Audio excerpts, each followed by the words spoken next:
Jeda jadwal pertandingan yang cukup lama membuat tim pelatih PSBS Biak harus menjaga fisik para pemain.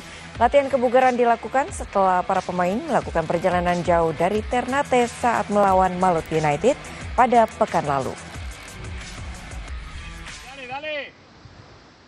Jelang laga lanjutan Liga 1 melawan Barito Putra, PSBS Biak mulai menggelar latihan setelah melewati perjalanan jauh ke Ternate pekan lalu.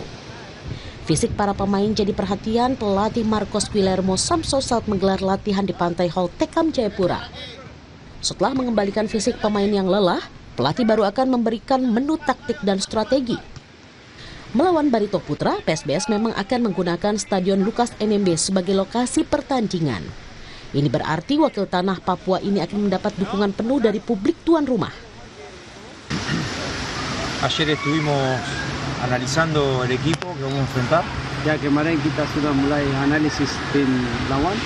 Nos queda una duda en el equipo nuestro para definirla mañana, que vamos a hacer un entrenamiento de plan de partido. Kita belum punya yang akan main, tapi nanti besok ada latihan untuk itu, untuk ada plan pertandingan.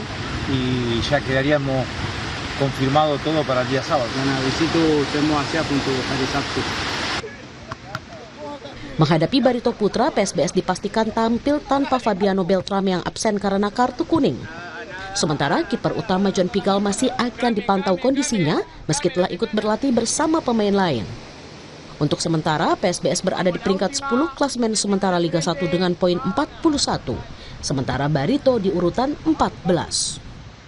Fendi Rakmeni, Kompas TV, Jayapura, Papua.